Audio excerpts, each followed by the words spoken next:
Om Swastiastu.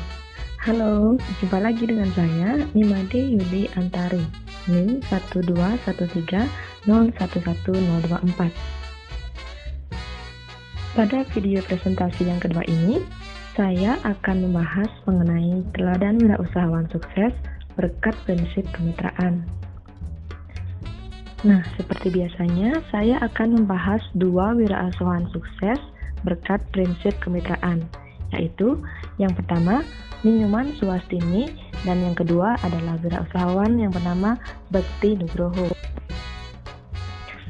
Wirausahawan pertama yaitu Desa Nyoman Suwarti, pemilik PT Suwarti yang memproduksi dan mengekspor aksesoris perak yang kondang di mancanegara. Wanita kelahiran Ubud 25 Mei 1958 ini yang bukan dari keluarga pengusaha mengawali karirnya sebagai seorang penari. Bakat besarnya sebagai penari telah mengantarkan Suwarti menjadi duta kebudayaan, hingga ia dikirim ke Australia ketika usianya baru 10 tahun. Selain itu, pemerintah Singapura pun kemudian memintanya menjadi pengajar tari. Suwarti bahkan sempat diajak bergabung dalam Asia Society New York untuk mengajar tari dan kebudayaan Bali di negeri Paman Sam. Namun, sesungguhnya ia ingin berbisnis. Maka, sambil terus berkarya di kesenian, Suwarti mulai membangun usaha dengan mendirikan Suwarti Collection di New York pada tahun 1986. Beliau pernah 4 tahun belajar fashion. Dari berbagai pelajaran fashion tersebut, ia paling tertarik pada pembuatan aksesoris, sehingga bisnis aksesoris pula yang ia coba kembangkan. Sebagai penjajakan, ia menjual hasil karyanya di kampus, yang ternyata sangat laris di pasaran. Karya Suwarti mendapat perhatian dari pengusaha terkenal yang memiliki gerai perhiasan di Fifth Avenue, New York.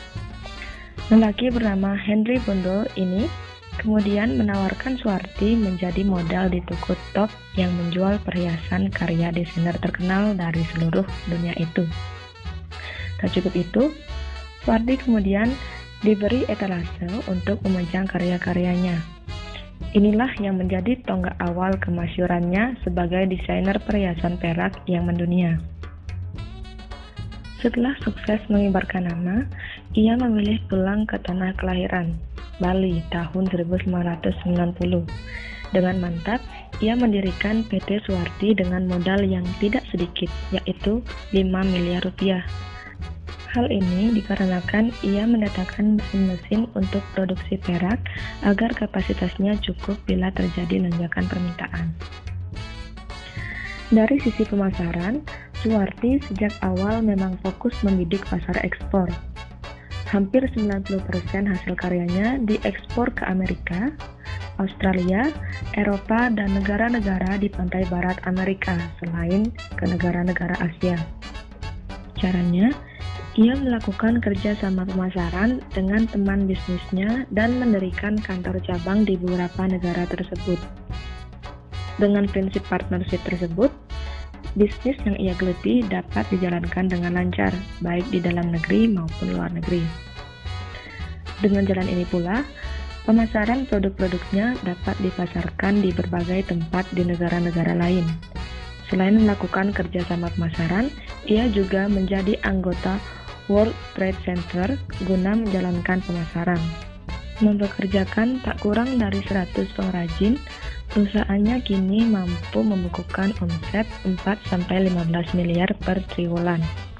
Nah, itu tadi pemaparan mengenai perjalanan usaha dari Nyoman Suwarti. Nah, selanjutnya kita lanjut ke wirausahawan kedua, yaitu Bekti Nugroho. Usaha yang dijalankan oleh Bekti Nugroho bergerak di bidang properti. Nah, berapakah modal yang dikeluarkan oleh Bekti Nugroho untuk membuka usaha properti tersebut? Nah, yang ia jawab, modal yang ia keluarkan adalah 0 rupiah. Paling tidak modal yang dikeluarkan hanya untuk beli bensin untuk warawiri saja. Kompleks perumahan yang dibangun Bekti biasanya berkisar antara 3-5 rumah. Meski begitu, ia tak hanya membatasi bangunan rumah tinggal saja. Ia beberapa kali juga membangun sebuah kos-kosan. Nah, lalu dari mana datangnya dana yang dibutuhkan untuk pembelian tanah dan lain sebagainya? Nah, di sini Bekti hanya berperan sebagai penghubung untuk mengajak kolaborasi satu pihak dengan pihak lainnya. Ia menyiapkan manajemen untuk pihak-pihak terkait dengan bisnis ini. Untuk dana pembangunan pun, Bekti mencari mitra yang mau mendanai proyek tersebut. Dengan mencari mitra kerja, maka dengan dana yang minim, Bekti tetap dapat menjalankan usaha propertinya. Misalnya, ia memerlukan dana pembangunan rumah sebesar 100 juta, maka ia akan mencari investor yang mau mengucurkan dana untuk proyek tersebut. Setelah proyek selesai dan rumah terjual, maka investor tersebut akan menerima uang plus bonus penjualan. Bekti memulai usaha ini dengan fokus area pembangunan di daerah Jogja, khususnya daerah Jogja Utara. Nah, dalam setahun, omsetnya bisa mencapai 9 miliar rupiah.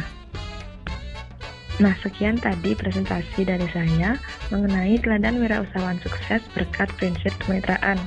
Terima kasih telah menyaksikan. Om Santi Santi Santi Om.